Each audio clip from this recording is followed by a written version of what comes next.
Hey guys, welcome to the Emergence podcast, a podcast that aims to empower fitness professionals through candid conversations about building sustainable minds, bodies, and businesses. I'm your host, Laura Gunder, ex-professional ballet dancer turned classical Pilates instructor based in New York City, sharing my insights from a decades-long journey navigating an industry with no set path to success. Thanks so much for tuning in. Hey guys, welcome back to Emergence. Today I have Roxie Jones in studio, strength and nutrition coach based in New York City. Thank you so much for coming today. I'm super excited to have you. Me too. I've Thanks for had the inviting me. pleasure of working with Roxie, and she has helped me so much on my own personal journey and transformation. So I wanted to have her in studio. And can you tell us a little bit about how you got into fitness and how you kind of got to where you are now? Oh, yes. So I moved here in 2008 for college, Mhm. and I thought I should probably work out. So I started taking group fitness classes at Crunch, which was next to my dorm. Mhm. And I was only invested in group fitness, didn't really understand training at all. And then I met a couple of group fitness instructors that I started to follow. This is when group fitness classes were like, picking up almost culty What year was this around? This is 2008. 2008. Yeah, yeah, yeah. Okay. And so, fast forward to when I was finishing college, and actually, I guess a couple of years after, I was taking SoulCycle classes because one of these instructors, Akman, Mhm. he had moved to SoulCycle from Crunch, and so we were following him everywhere, and he gave us a challenge to work out twice a day, which is crazy. It's a lot. Um, and I was like, "Oh my gosh, this is so much more fun than sitting at a desk." I Mhm. realized sitting at a desk was just not fulfilling, and I wanted to help people and inspire them to move. So I quit my job, I auditioned for SoulCycle, and that's when the transition started from fashion to fitness. And Yeah. you went to the Parsons, right? I did, I also yeah. went to the new school because I was doing some Wait, research I on didn't know you. that. Yeah, and I was Oh, like, "Oh my god, we went to the same oh my god. kind of college, but underneath the same umbrella, different schools." Oh, wait, you go to Lang? Yeah, I went to Lang, Oh, okay, so I know okay. your, like, Yes. campus, the area very well. Yeah, Yeah, yeah, it was really cool. yeah. And what are you currently doing now in New York? Like, what is your current fitness, um, business from transitioning from, SoulCycle into what you're doing kind of Ah, now? yeah, so I was at SoulCycle until the pandemic pretty Mhm. much. It was almost like a forced transition. Um, and my independent business took off, so I was mostly working at home, and then once we were coming out of the pandemic, I realized I should probably go back to in-person training. That's Mhm. what people were wanting, that in-person guidance. It just doesn't compare, as you know, Yeah. coaching Pilates. So, then I started coaching out of, like, a independent training gym, and then, I think, like, maybe a year in, I ended up moving to Solace, which is where I'm still at now, and I also got hired as the fitness director back in April. Okay. I want to go back a little bit to sort of SoulCycle is like very recognized. Everybody, I think most people know what it is. Can you talk a little bit about your experience in SoulCycle and kind of transitioning out of it and what was kind of going on at that time? Yeah, I think when I first started in 2014, that's when I left my Mhm. fashion job. It was the height or the peak of group fitness, at least for cycling, and or for Soul Cycle, I suppose. And I was reaching a burning out point where Mm. it wasn't fun for me anymore. I was just doing way too many classes. I mean, no one should be cycling 2 times a day. That's a lot. Like, it's a lot, especially for a female body, it's too much, Mhm. unless you're, like, able to keep up with the recovery and the eating that is Mm. required to maintain that. I couldn't do it anymore. I was getting really burnt out. So, I think when the pandemic arrived, that was a good time for me to pull back on that and realize, like, "Okay, I need to focus on strength training," Right. and that's kind of where that transition began. That's where my mindset was. And is that kind of like the beginning of your interest in nutrition and sort of getting your certification or degrees within nutrition? A little bit. I actually did a bodybuilding show in 2018, Okay. 2 consecutive shows. It's like when you're already that lean, might as well do another. You're like halfway there. Yeah, Yeah. like, might as well just do it. So I just did back-to-back shows, like, 2 months apart. And after a lot of people, especially at SoulCycle, saw my transformation because I leaned out in like a month. I was Mhm. stage ready in a month. I decided like I should probably get my nutrition certification, and I was getting inquiries like, "Hey, can you coach me? Hey, can you coach me?" Which I don't think. Looking back on it, I'm like one or two bodybuilding shows is not enough to be qualified to coach nutrition, but Mhm. um, I got certified with precision nutrition, and then in the pandemic, I ended up doing their master course, which is more behavioral nutrition, which is primarily what I do now. There's a lot of like psychology behind it and improving people's relationships and mindsets around food. And I'm sure being in a bodybuilding competition, like, it's probably not you probably don't have the healthiest mindset because you're just kind of going for aesthetic, right? So you're probably Yeah. gonna, like, not really listen to any advice you'd probably give yourself now, I'm assuming. Oh, wait, sorry. To, like in terms of, like, achieving the desired outcome of, like, what you're supposed to look like for a bodybuilding competition Oh, as to yeah. where you are now and the information you have now, you probably maybe would do it. Would you do it a different way in terms of leaning out? I no, I think you do what you need to do because there's a purpose behind it. Mhm. So if I were to do a bodybuilding show again, which I wouldn't, um, Oh, yeah. I would totally follow what is needed to be done to get there. But I think having an exit plan from the show is what matters the most. And I think that's where a lot of bodybuilders struggle is the mindset and sticking to the reverse diet and going back to normal life. Because the protocol required to prep for a bodybuilding show is not the same as just typical cut. It's not the same. It's very extreme. Yeah, I can imagine that that would be really hard psychologically and probably depending on, like, your relationship with food prior to it, because I know I talked to Gabe Snow and he had, like, body Yes. issues going into it, so I feel like that's probably not the healthiest choice of competition for somebody who already has, like, body dysmorphia issues or eating disorders, would probably only exacerbate that. Yes. Well, the ironic thing was I didn't really have any disordered eating like Mhm. habits or patterns before my bodybuilding show. I think that I didn't have enough self worth, actually. Mm. And then it became sort of like a mean for control after the bodybuilding show, and I didn't really have enough, like, mindset preparation for what to expect or how to get out of it, and so I sort of attached my worth to being super lean and looking a certain way, Mhm. and I think had I had a better sense of self-worth and confidence, maybe it could have been different. I was also just so young. Yeah. How old were you in that I was age? 27, 27? and I think you go undergo a lot of transformation from the age, like, 27 to Oh my 32, god. Yes. 31, so much, like, your world just completely changes. 100%. I wanna talk a little bit more about kind of mindset and self-worth and attaching sort of your self-worth to your body because this podcast is for fitness instructors, and we put so much pressure on ourselves to appear a specific way and obviously look a specific way. And recently, I've been really thinking about obviously, I want to look healthy and be strong. And that's also why I hired you because I knew, like, deep down, maybe aesthetically, I didn't look the way I wanted to look, but I didn't feel the way I wanted to feel. And I think that's something that comes with age is we start to realize that, like, not only the aesthetic, the looks are just a byproduct of the feeling, right? And building that confidence and understanding that to get strong is so much more than to look strong. It's like a whole mentality shift.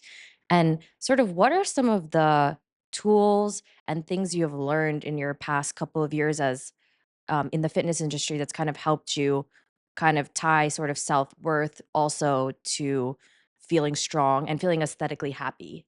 Because we're going to fluctuate and stuff, but like having that like strong mindset about like I can accept my body's going to fluctuate, but I know that I need to feed it well and treat it well regardless of what's happening in my life.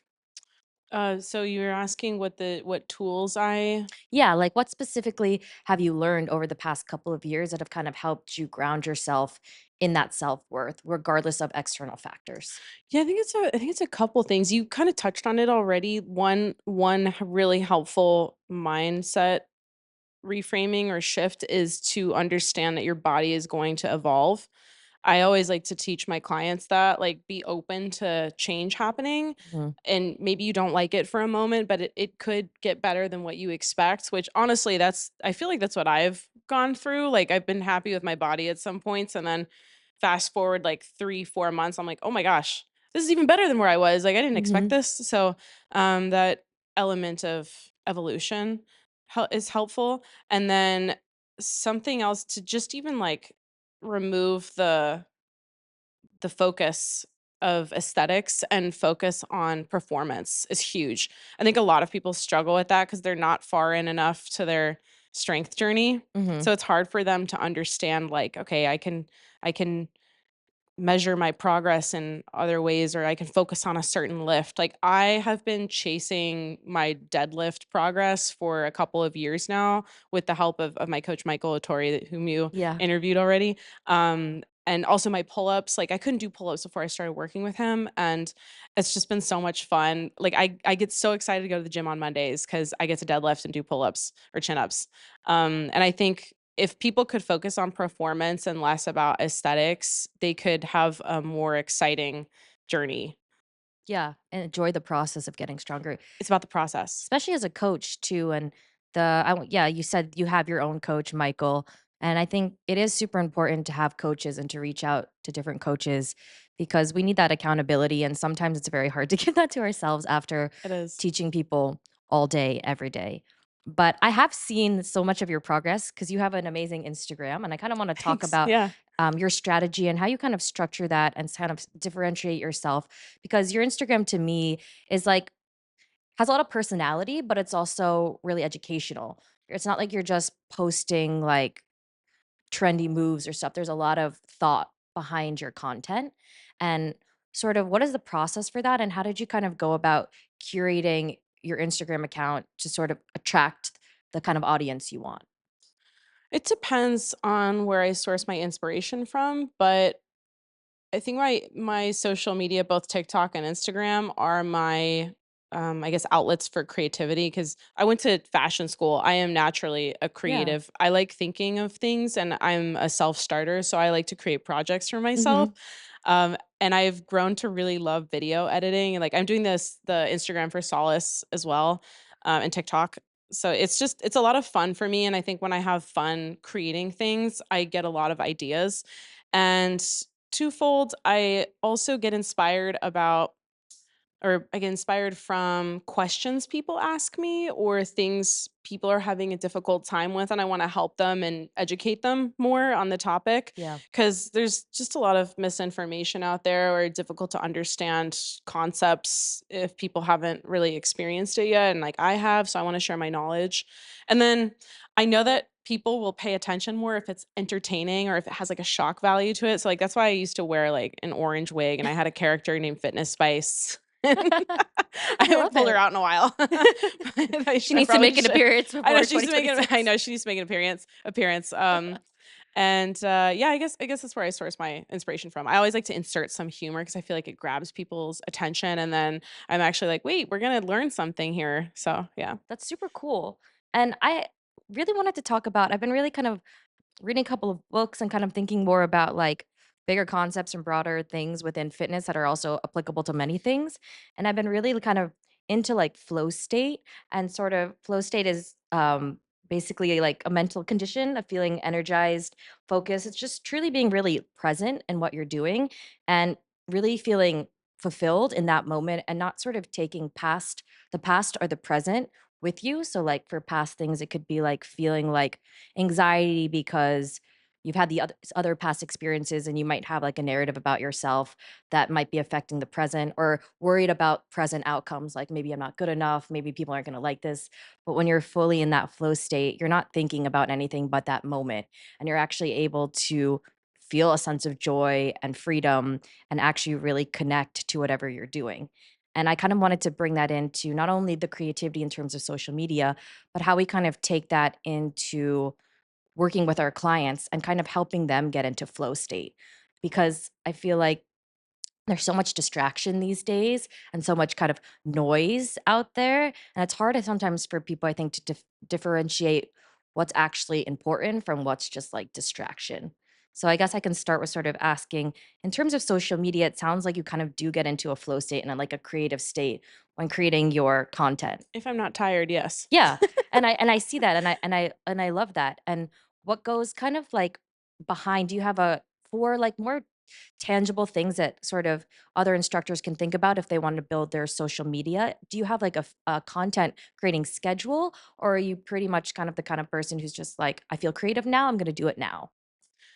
It's half and half. I try to plan my week ahead of time so that I'm not fumbling for ideas when I'm really tired. Because when I'm exhausted, I can't create.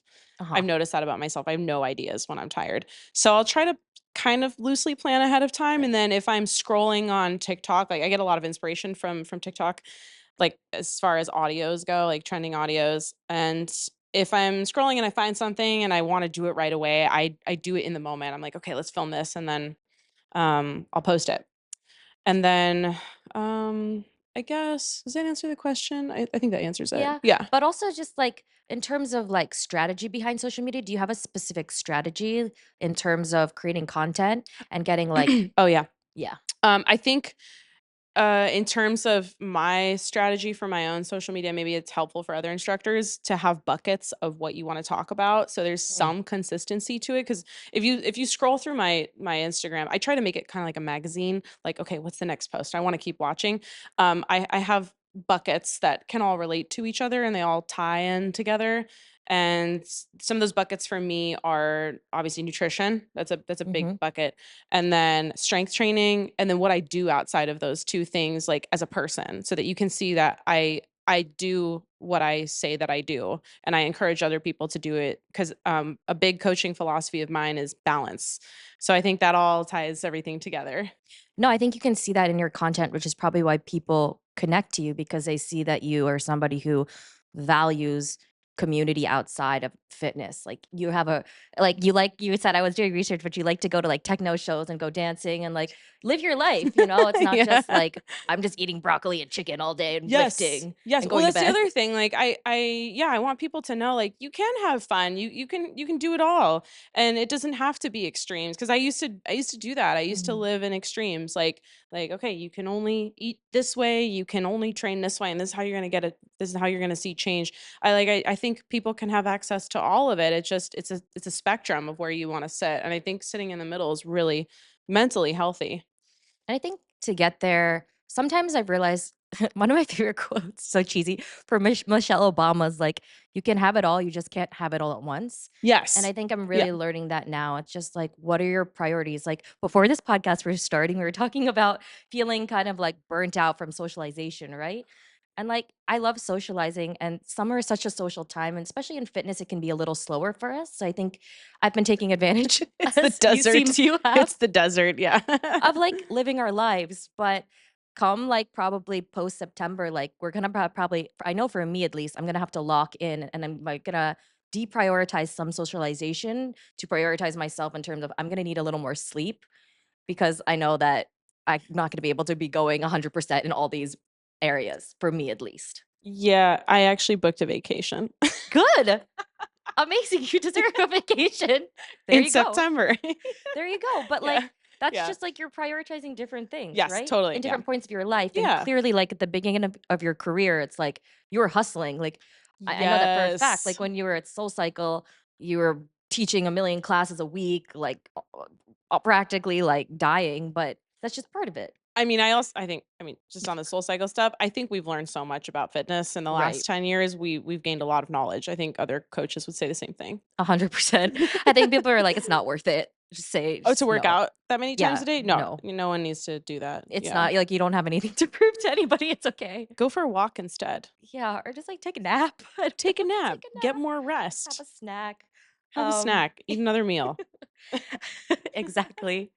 And I wanna talk about going kind of back to, flow state and feeling in that energy of flow. And when you're teaching your clients, do you notice when a different a difference when you feel more connected to yourself and you've been filling your own buckets outside of fitness where you can be more present and connected with your clients versus maybe when you're kind of prioritizing yourself and you feel like you're just working?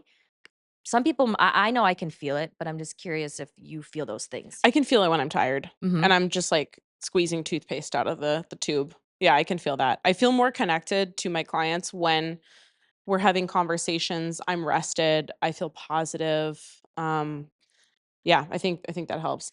Yeah, and and you can, like, see, like, a actual difference in, like, the quality of your sessions, right? Oh, yeah, yeah, I think it also goes for everyone else too, like, for example, today, my 7 a.m. class, everyone was so tired, we were really muscling through it, making the most of it. Yeah. I Sometimes mean, it happens to sometimes it's everybody. like yeah, it's just being human, right? It's just showing up and, like, sometimes just moving is enough, and Yeah. you just check it off and we move on, right? Yeah. Yeah. But another concept that I was kind of really interested in talking about, which kind of goes to flow state, I've been really into this idea of kind of emotions and frequencies, which was kind of why I was asking you about your clients. And Dr. Joe Dispenza kind of talks about this in terms of like survival emotions kind of make vibrate at a lower frequency. So they make you feel like heavier versus more like happier emotions or elevated emotions, you vibrate at a higher frequency. And I think you can kind of see that in yourself and in your clients, and it actually like affects the people within the room. So I was just kind of thinking about that and how we kind of educate our clients or can kind of like read the client when they come in. Do you sort of notice that or like can kind of read when a client comes in and they may be like maybe at a lower vibration or have you can tell they're having like a bad day, and how would you sort of change that for them, change that frequency, I guess, for when they leave? Like would you change the session to fit where they are, or would you kind of like throw in something different to maybe bring that vibration or bring their energy level up? I mean, I think one movement always helps. Just getting a client moving will already make them feel better. And Mhm. I've seen it every single time someone comes in not feeling great. They always feel better after, Yeah. moving their bodies and getting in their bodies. I think that helps a lot of people, just movement. And then I think the mark of a good coach is meeting clients where they're at in many ways. And so if a client comes in and they're feeling achy, they're in a bad mood, or they feel exhausted, it's always better to meet them where they're at. Stick to the program, but maybe warm them up a little bit longer, have them do extra mobility. Mhm. Don't push them as hard. I think already showing up is enough in itself on a day like that. Right. And I want to also ask about I have issues sometimes with this. Sometimes clients are just more prone to being negative and being more prone to just not wanting to tolerate any kind of stress on their bodies. Like any discomfort to them is like a very hard point to push them past that point. And like all stress isn't bad. Stress is important for growth, right? And some people are so adverse to feeling any kind of stress or discomfort. And how do you kind of navigate that? I think if someone can't handle the stress of training at all, or they're constantly complaining about pain, but it's not actually pain because they can't Right. discern what is pain versus stress, I don't think that we're compatible. So you would just be like, "I don't think you're the I'm not gonna person tell for them me." that. I think they need to arrive to their own conclusion. Right. I will try my best to tolerate it and work with them, but if it's gonna be a painful experience for both parties, like, why do it, you know? 100%. I guess it's just like, yeah, why, like, work it's like banging your head against the wall for both people. Yeah, I do think it's a certain type of person that comes into training with that mindset, and it's a certain type of person that probably grew up privileged. They're not used to feeling uncomfortable. Yeah, actually, the fact that you said that, I mean, I yeah, I have so many things to say, but I don't think I should say them. I don't mean it in a judgmental way, it's just the nature of the 100 kind of person they are. They're not used to putting in hard work. Training is difficult. It takes a certain type of mindset to do difficult things like lifting. And yes, it does take some time to get conditioned to it, but some people just they don't enjoy it. They don't wanna do it, and that's fine. Maybe it's just not for them. And then on the opposite spectrum, what about the client who feels really motivated and excited about lifting, but they have, like, a really hard time kind of, I guess, connecting to their bodies, or they just have a really hard time seeing I don't know, how would I phrase this? Not seeing progress, but they're just maybe the kind of person who is a little slower to connect to their muscles. And they are really excited and they really want to be there, but it's just really difficult for them to sort of gain strength because maybe it's just some people's bodies are just they're more connected to their muscles and bodies, and they have more body awareness, right? But then we have those clients who are super motivated, but it's just really hard for them to like fire their correct muscles. So how do we work with that? How do you work with I that? think that requires more patience. Yeah, Mhm. because as long as they wanna be there and they're trying their very best, just meet them where they're at. Have some patience. It might take more explaining. It might it might take more time to get through a session, so maybe don't give them as many exercises so that you have adequate time to work through everything. Mhm. I think what matters is the intention. The intention behind it. I think yeah, that's a really great way to look at it. And for programming for your clients when they first come to see you, and you see them for a couple of sessions and you have somebody like this, how would you program differently for say somebody who needs a little bit more patience than somebody who is like maybe they're like when they're an athlete during high school or something and they're just like what is kind of like the the different mindsets you have when kind of looking at both people in terms of programming?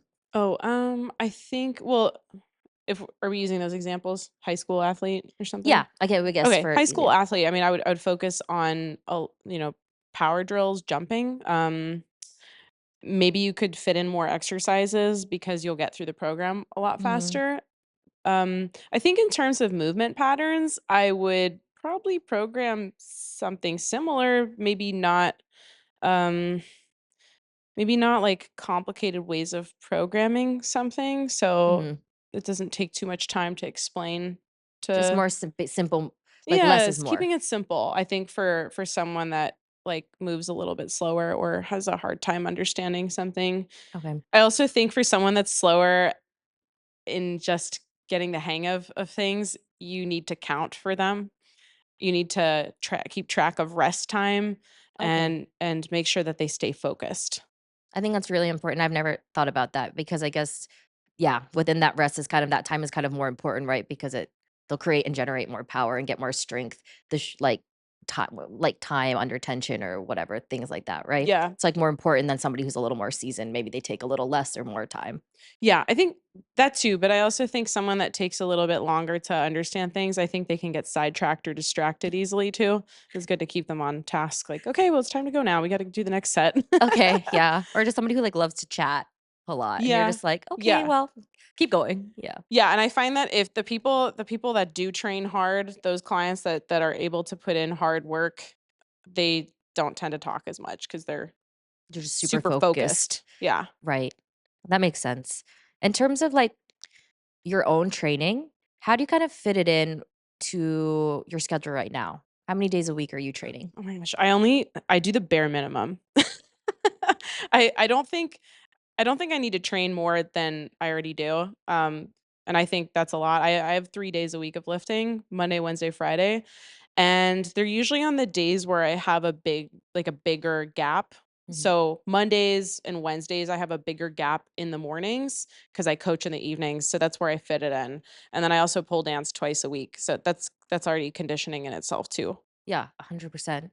And how did you kind of arrive from working out twice a day to less is more to like the bare minimum? Ugh, this is you ready for this can of worms? I was having gut health issues and I was having trouble sleeping, and sleep is king. It's paramount. And so as a result, my digestion was suffering from not sleeping, and I was having like inflammation in my face. You could see it if you look back on photos. My skin looked terrible and it's also a lot puffier. Mhm. Um and so I needed to dial back my stress to get better sleep. Let's talk about kind of inflammation and overtraining specifically for women, specifically for female coaches in fitness, because that's also why I hired Roxy because I also Yeah. had, I mean, terrible skin, gut issues. I like would wake up. You work really hard. Let's frame it that way. I worked really hard, but in a way that was like not productive. It was anti-productive. It was like overtraining, not eating enough, not sleeping enough, and just always waking up with a headache and just feeling bloated and honestly just awful. Yeah, burning the candle at both ends, as I like to say. Yeah. Yeah. But it takes a long but the thing is it's just like there's no education in terms of like when you get your certification, they're just like, good luck out there. Like have fun. You'll figure it out or you won't. Or like you'll burn out or you'll have some sickness.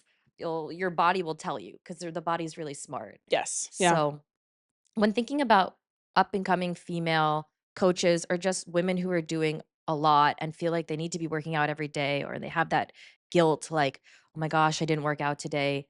What was something you would say to them if you were like working with them in terms of like what are some like one or two things, pieces of advice or like strategies that you would give them to sort of help them ease that tension and sort of live in a more restful, peaceful state than just being, like, on edge all the time. I always try to emphasize that less is more. You're going to get more out of your training if you have better recovery. Mhm, And how much you can train always depends on how much you can recover from.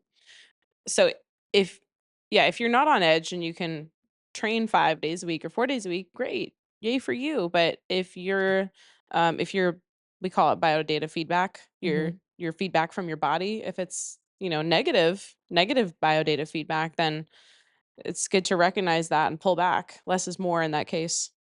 And can you go talk a little bit about, biodata feedback and what does that really mean? Just for people to It understand it means it's better. the feedback that your body is giving you as a result of whatever you are doing in your everyday life. So Mhm, that could be your digestion. How well is that working? It could be your mental health. How much stress are you experiencing?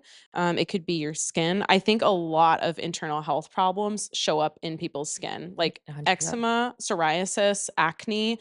Acne is not normal in our 30s. Yeah. Like, you should not have acne. Your skin should be clear and glowing. So anytime I see this type of acne, I've seen it in a lot of female fitness instructors, this Oh, yeah, I had that problem. constellation. Yeah. Yeah, that is inflammation showing up. And then sleep, also, if you're not sleeping well, maybe your hunger cues are off. Like you can't tell when you're hungry or you're full. So then you just like end up not eating. Also Mhm. not good. Yeah, those are just a couple examples. So what I'm really getting from you is just, like, really listen and be cognizant of what's happening in your body, Bingo. and don't push past it just because you think it's normal. Be like, "Oh, like, I've always had acne. It's fine. It's just the way it is." And would you recommend for people to I feel like nutrition and sleep obviously is the basis of health in general. I think sometimes as instructors, we know this, but it's kind of hard. So, in terms of strategizing for being the healthiest and most, like, feeling the best you can as a fitness instructor, I find that working with you, I really learned a lot more about nutrition and sort of prepping my food. And now during the week, I meal prep. I still meal prep and I eat a lot of vegetables because when I Yes. first met Oh Roxy, she yeah, was like, every week I was like, go to the market, go to the I market, know. go to the market. Do you go to the market? She was like, "Are you eating any fiber?" I was like, I think I had like a stick of broccoli or something." She was like, "Yeah, okay, so like clearly this is why your digestion is like shit." Yeah.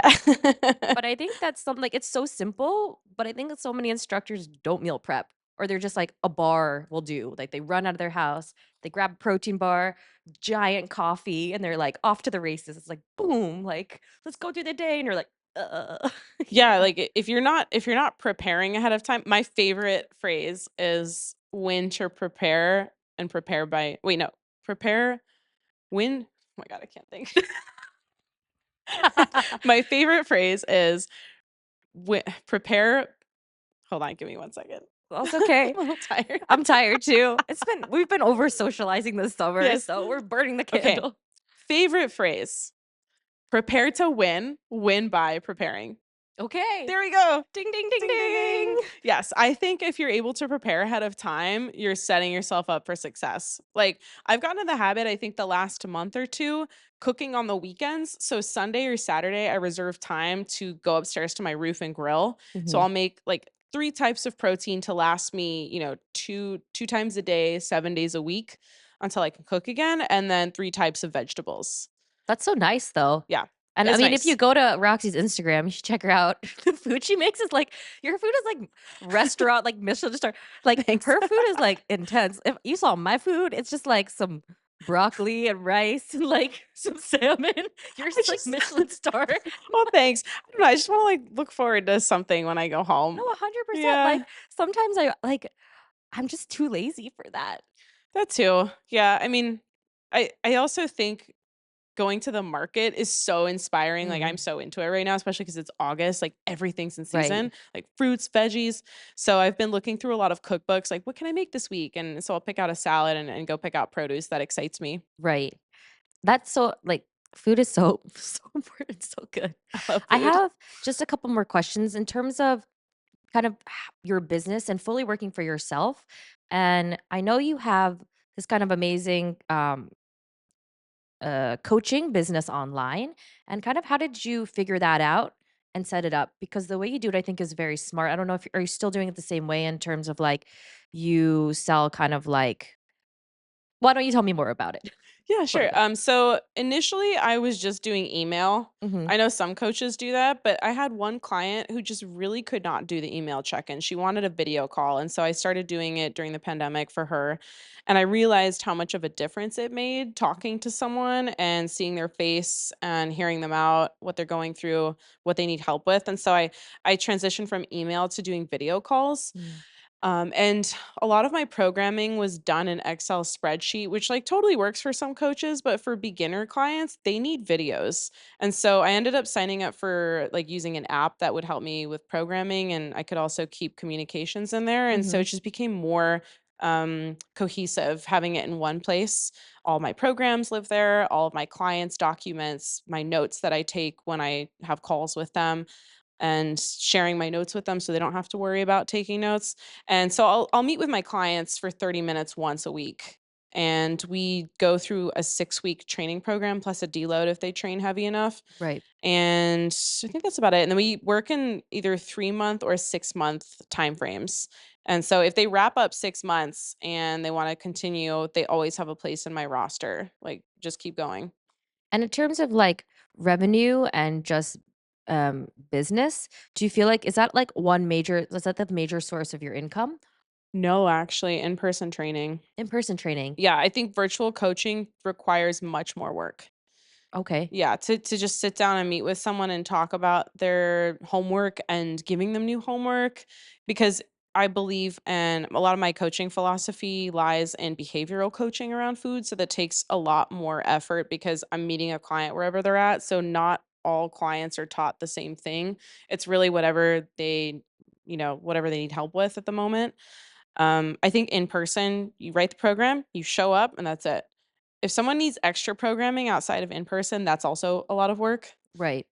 Writing programs takes time. So do you cap it, your, online clients at a specific number? Do you have, like. I think I can't do more than 10. That's a lot. Right now I have about like 7 clients doing virtual programming, and that's a lot because I think maybe I do 6 small group sessions a week and then like 7 or 8 one-on-ones, Mhm. I think. Yeah, something like that. It's a lot. And how did you kind of create the business structure for that? Because I know a lot of because it's not passive income, but at least, like, I feel like you can travel or you can still take that business with you different places if you still want that revenue. Because I know a lot of coaches would like to create something a little more online because they want that freedom. Maybe if they travel, like still, you know what I mean? Because they Absolutely, that'd still be want great. to make income because we don't get PTO or some people do, but it's kind of rare, you Yeah. know? So how did you kind of come up with that business structure for yourself in terms of, um, yeah. So what is the kind of structure behind that? And what would you kind of advice would you give coaches in sort of something building something like that for themselves? I And actually think this dates back to my days at SoulCycle, because when we went into the pandemic, that was a time period where had you either saw success or you tanked. And it's funny, a lot of the coaches that were big in person that were doing group fitness, some of them just completely disappeared.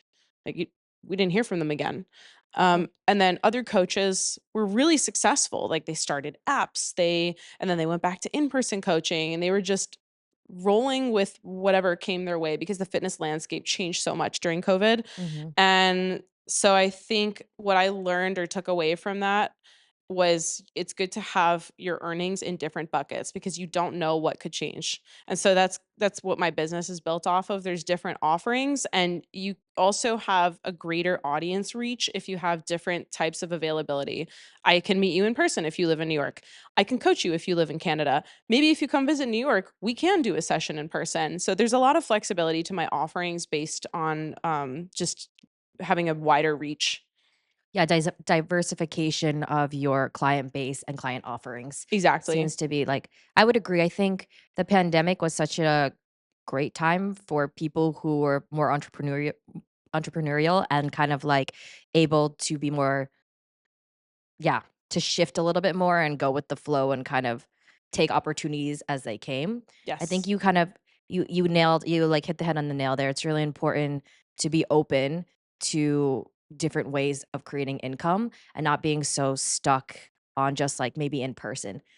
But it's not like don't give up your in person, but, like, Zoom was great during the pandemic. It really opened up like, I have clients that I've never met before that I've had for, like, 3 or 4 years. Wow. I've literally never once seen them. That's I amazing. will say that I wish I have seen them because in person, sometimes I'll get so much more information, but you do what you gotta do, and, like, if I travel, I will take those clients with me, and then I don't know, it's That's just nice of me. you. Yeah, it's nice because sometimes I just get anxious about like, money. I mean, that's my own problem. I need to just chill. I know, But, don't we all? We need like, to take time off. you gotta take time We off. need it. Yeah, Yeah. 100%. And how do you, like I guess on that spectrum, how did you ever feel guilty for taking time off, or you're always kind of just like, Yeah. "No, bye." Yeah, I'm taking 2 weeks off in September, and I, like, checked in with all of my clients. I was like, "Do you mind if I leave? Like, are you gonna be okay?" Everyone said, "Please leave. Go somewhere. You need to have a 2-week trip once a year that's not Christmas, New Year's." Yeah, So, I'm taking it. I'm not gonna feel bad about it. and Yeah, enjoy it. and Yeah. enjoy it. Yeah, I don't know if I'm gonna bring my laptop yet. I feel like you should challenge yourself not to. Every time I travel or bring my laptop, So hard. I feel like it's So like my hard. baby. I'm like, "I can't leave it at home And alone." I'm like, "What if someone needs something? Yeah. What if someone needs me?" I think I had this conversation with maybe it was Stephanie, but it's just like, yeah, it's like realizing that it's like your clients are kind of like not your children, but like they kind of are like you're teaching them so much and they need to be able to be self sufficient without you. Our jobs require a lot of giving.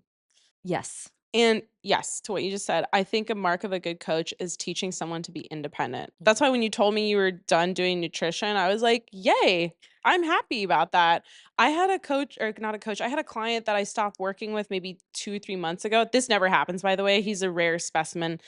He's like, "I'm ready to write my own programs." I was like, "Oh, Oh, okay, cool." okay. He's also an ex-Olympian, so a little different. That's Okay, why. okay. Yeah, I was like, he's like, wow. very type A, regimented. It's That's different. very cool. Okay, good for You him. don't that's why I said you don't hear that very often, like, Right. "Oh, I'm ready to write my own programs." Like, no one says that. Or if they do, you're like, okay. Are you sure? Just Yeah, kidding. yeah, Yeah. totally, but, I think it's great when someone's like, "I'm ready to go on my own," Right. I've taught you well. I think, yeah, that is the mark of being a good coach is knowing that your clients aren't necessarily forever. And I think if you have that mindset around like they need to be with me forever, it makes it hard in two ways. It makes it hard for you because when people leave, you think it's about you, but it's not necessarily always about you. It's just like your time together has come to a close and they've learned a lot and it's great. They're going to do what they're going to do. You're going to keep going and you'll be fine. And then there's, that mindset, or there's the one of panic, like, oh my God, like this is just like, I'm the worst coach ever, which I think a lot of people can go into when they're first starting out because sometimes you're so desperate to just have people. But as you get older and more seasoned, you're just like exactly what you said. You want your clients to sometimes just be like, I'm so proud of you. You've learned all of this because you have like that self trust and I guess confidence, like you were saying in yourself, that like, I'm good at what I do and somebody else will come. Yes, totally. And clients are gonna come and go, it's just the nature of things. Of course, you wanna have good retention, but it's not for forever. Yeah. Um, so I although I do wanna I wanna work with my coach for a long time. I love Michael. Yeah. I was gonna say one more thing about something you just said. I had a client who, when we were working together, just could not do the homework for whatever reason. She just wasn't ready, willing, or able for whatever reason. And then I saw her Instagram and she looked like she was glowing and she looked different. I couldn't put my finger on it. She just looked different. And then I wrote her and I was like, "You look amazing. You look like you're glowing or you look so strong. Like what's changed?" And she's like, "Oh, I actually did what you told me to." After we stopped working together. She stopped because she was like, I just have a lot of things going on. I just don't think I can commit right now. And I was like, okay, I can't force you. Right. If you feel like that's right for you, go ahead. And I was like, the door's always open if you want to come back. And then she implemented it after we stopped working together. And she's like, yeah, you were right. Wait, that's so interesting. That makes me think of this kind of like, I feel like you can't tell your clients what to do. I mean, you obviously were telling them what to do, but you influence them like anybody, right? It's like if anybody tells me what to do, I'm kind of more likely not to do it. Yeah, So, someone has to be ready, willing, able to receive and apply change. yeah, It's like a spouse, their maybe their partner wants them to go work out because they think could benefit them. right. You can only make so many suggestions, but they need to arrive at the idea. Or kind of like wanting someone to go to therapy. They have to want it for themselves. They have to realize, yes, I need to change. It'll be good for myself and everyone around me. Right. They have to want to do it. And I think that like like we were saying about that client you earlier who just comes in and is in a negative mindset and it's going to drain your energy. So I actually really liked what you said about that. It's just like maybe I'm not the coach for you because your energy is also precious and you want to give that time and energy especially at a specific point in your career to people who value it and are ready and willing to put in that work and get the results that they want to get because it is really draining.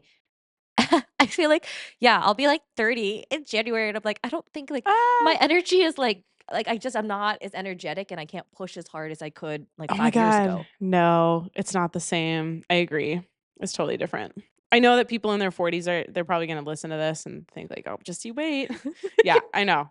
It's different when you're in your 20s. But that's why I think it's so important to, like, have these kinds of conversations and also about thinking about the future and structuring your business and making it evolve as you evolve and evolve your business model as you evolve because you can't expect yourself to be the same forever like we were saying about even just your physical body, right? And nor should your business do that because in fitness we're evolving. So I feel like for your clientele to evolve with you, you have to be ready and willing to be comfortable evolving. Totally. And actually I was totally thinking this earlier when we were talking about, how my business grew from COVID. I think something a lot of fitness instructors don't consider is the longevity or where their career is going to go in 5 years.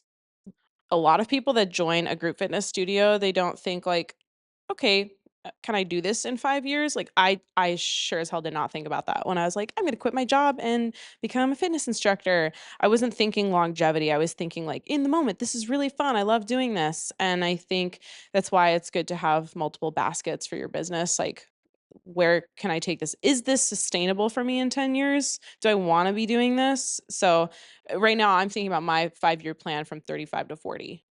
And what does that look like? I mean, you don't have to tell me the specifics if you don't want to, but how are you kind of looking at that landscape and kind of how you at least how would you like to feel and work at 40? Like what's that what do you value? What's important to you? Well, now I've moved into a manager role with Solace, Mhm. and so I'm thinking about, like, the next step, which is managing people and having people work for me so that I can take a step back at a higher level and have my business operate, like, more independently or have Mhm. people, like, coach my philosophy. So that's kind of where I'm at.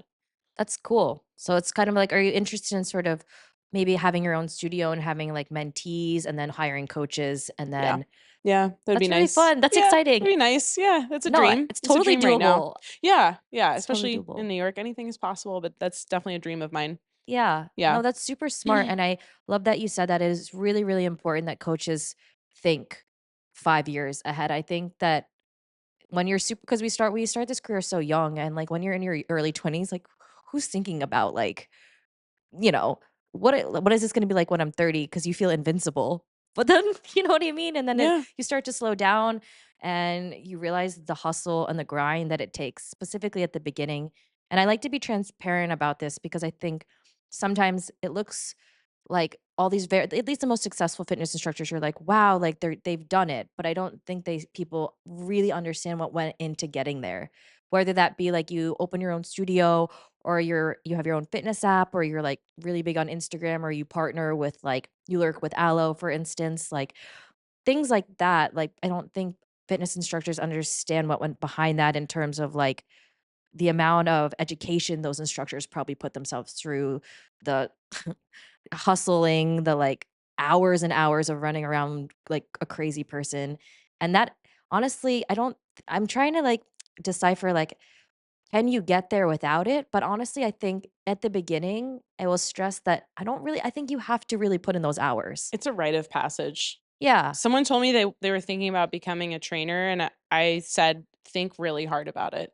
Think really hard. If you're prepared to physically run around and put in hours and stretch yourself thin, like, work late and work early, you And will be doing that." and be positive, and that's the how you're gonna retain. Yes. You have to have a positive and very, like, grateful mindset because our like, to be successful in fitness, those people are coming to you for your energy as much as they are for your expertise, and You if need you're to be just a pleasant grumpy. yeah, you need to be a Yeah, pleasant person to work with, someone that is, and is great. not only inspiring in terms of what you're giving them, but they want people wanna feel good, like, it's hard out there, and they're paying you a lot of money to have an experience.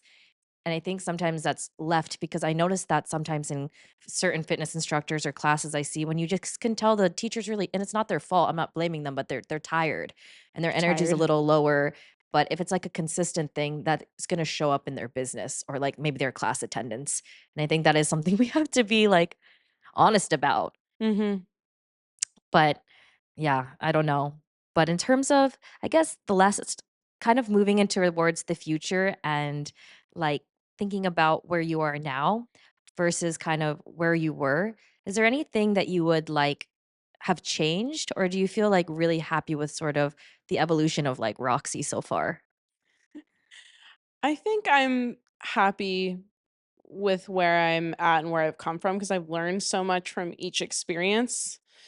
And I think I would have protected myself a bit more, especially at SoulCycle, because they really conditioned us to say yes to everything. And I don't think that was necessary. Hmm. I think had I said no to teaching, fewer classes, it would have been better for my longevity. Okay. Yeah, I think that's probably what I would have done differently, but also no regrets. It was what it was. Was what it, yeah. Yeah. But I think that's important. I like that you said that. I think that's a challenge for a lot of people, especially in fitness. I think it tends to just be people who like to give. And I think we have trouble with boundaries and saying Yeah. no and disappointing people in Yeah. our personal and professional lives. And Yes. that will leak through because, yeah, I'm learning that in my like professional and personal, not saying yes to everything is Yeah. really detrimental. And I also think what was I gonna say? I lost my train of thought. That's okay. I lost it. I forgot what I was gonna say. That's okay. But yeah, I mean, boundaries are always good. Yes. Boundaries are Oh, great. if you want to work in fitness, just expect to have 2 jobs. Just expect it. You're gonna have 2 jobs, or you're gonna have multiple hats to wear. It's just like that, What especially do if you you're mean in new. terms of 2 jobs, like, when you're first starting? Yeah, yeah, you're gonna have 2 jobs. I've always had 2 jobs. Yeah, I have 2 jobs now, maybe 3. That's true. Basically, you're a clown juggling a bunch of balls and making Yeah. people laugh all Yeah, day. pretty much. Yeah, yeah, that's I have a clown job. I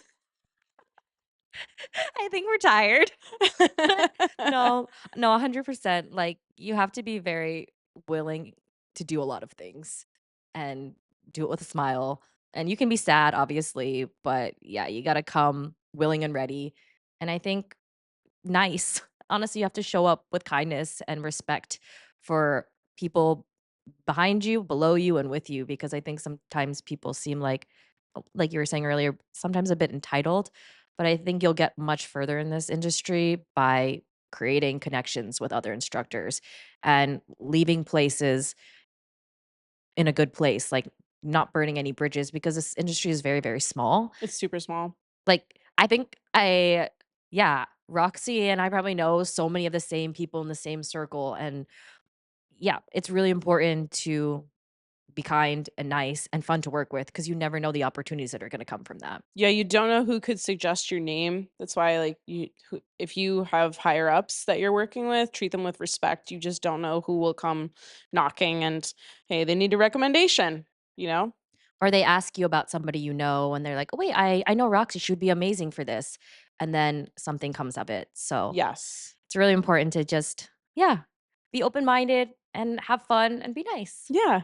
Yeah. But thank you so much for coming on, Roxy. This Thanks was for really having fun. me. It This was was a nice to lot of see you in fun. I person. know, finally. Did I think I saw you in person once training. I think 2 times. Twice.